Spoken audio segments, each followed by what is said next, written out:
ভেনেজুয়েলায় আজকে এমন ভয়াবহ ভূমিকম্প হয়েছে, আল্লাহ মাফ করুক।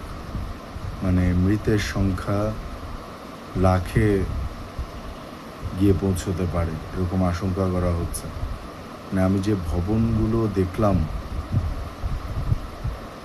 মানে ওটা দেখার মতন না। অন্য দেশ হয়েছে তো কী হয়েছে, আমাদেরই তো, আমরা তো পৃথিবীরই বাসিন্দা। তার পরপরই শুনলাম জাপানেও শক্তিশালী ভূমিকম্প হয়েছে। তো আমি বলতে চাই আর কি যে আমরা কি নিজেদের দিকে তাকাচ্ছি, আমরা কি সতর্ক হচ্ছি, আমরা কি আল্লাহকে ভয় করছি, আমরা কি আমাদের যেভাবে চলার দরকার, যেভাবে কথা বলার দরকার, যেভাবে সততার সাথে জীবনযাপন করার দরকার, যেভাবে একটা রাষ্ট্র পরিচালিত হওয়ার দরকার, যেভাবে অন্যায় অবিচারকে রুখে দেওয়ার দরকার, হ্যাঁ, যেভাবে মানে পুরুষদের ন্যায়পরায়ণতার সাথে চলার দরকার, যেভাবে নারীদের শালীনতার সাথে চলার দরকার, লজ্জা শরম হায়া পর্দা বজায় রেখে, এই কাজগুলো কি আমরা করছি? একটু কি নিজেদের মানে মোরালিটি বা ইথিক্যালি আমরা কতটুকু ঠিক আছি এইগুলোর দিকে নজর দেওয়ার দরকার নাই? খালি ওই যে ফেসবুক, টিকটক, ইনস্টাগ্রাম এইসব নিয়ে পড়ে থাকতে থাকতেই তো মানে কখন যে কোন আযাব চলে আসবে আল্লাহ মাফ করুক, এটা তো বলা যায় না। করোনা যখন আসছিল তখন ভাবছিলাম এই মনে হয় শেষ। আল্লাহ সেইখান থেকে বাঁচায়া আমাদেরকে আবার স্বাভাবিক জীবন ফেরত দিয়েছেন। স্বাভাবিক জীবন ফেরত দেওয়ার পরে কি আমাদের আচার আচরণ, আমাদের যে রাষ্ট্রীয় যে ব্যবস্থাপনা, তারপরে আমাদের ব্যক্তিগত যে চলাফেরা, এগুলাতে কি কোনো ধরনের কোনো পরিবর্তন আসছে? খাদ্যে ভেজাল দেওয়া বন্ধ হয়েছে?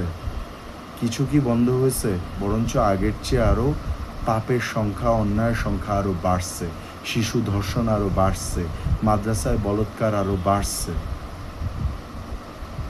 তাইলে ওই করোনার ওই সিচুয়েশনের পরেই কি আমাদের সতর্ক হয়ে যাওয়া উচিত ছিল না যে আল্লাহ এত বড় আযাব থেকে আমাদেরকে মুক্ত করছেন, আমরা সতর্ক হয়ে যাই, আমরা ভালো হয়ে যাই? না, আমরা আরও দ্বিগুণ খারাপ হয়েছে। সো আমার কাছে মনে হচ্ছে এই যে জিনিসগুলো আশেপাশে হচ্ছে, এটা আল্লাহ আমাদেরকে সিগন্যাল দিচ্ছেন, আল্লাহ আমাদেরকে সতর্ক করতেছেন যে তোমরা সতর্ক হও, তোমরা সীমা লঙ্ঘনকারী হও না।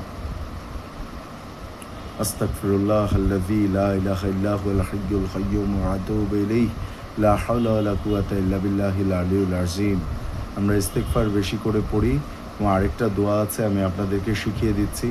নবীজি সাল্লাল্লাহু আলাইহি ওয়াসাল্লাম বলছেন যে এই দোয়াটা সকাল সন্ধ্যায় ৩ বার করে পাঠ করবে, আসমান এবং জমিনের কোনো বালা মুসিবত তার ক্ষতি করতে পারবে না ইনশাআল্লাহ। দোয়াটা হচ্ছে, আমি ৩ বার পড়ব। বিসমিল্লাহিল্লাযী লা ইয়াদুররু মা ইসমিহি শাইউন ফিল আরদি ওয়ালা ফিস সামিঈ ওয়া হুয়াস সামিউল আলিম। বিসমিল্লাহিল্লাযী লা ইয়াদুররু মা ইসমিহি শাইউন ফিল আরদি ওয়ালা ফিস সামিঈ ওয়া হুয়াস সামিউল আলিম। বিসমিল্লাহিল্লাযী লা ইয়াদুররু মা ইসমিহি শাইউন ফিল আরদি ওয়ালা ফিস সামিঈ ওয়া হুয়াস সামিউল আলিম।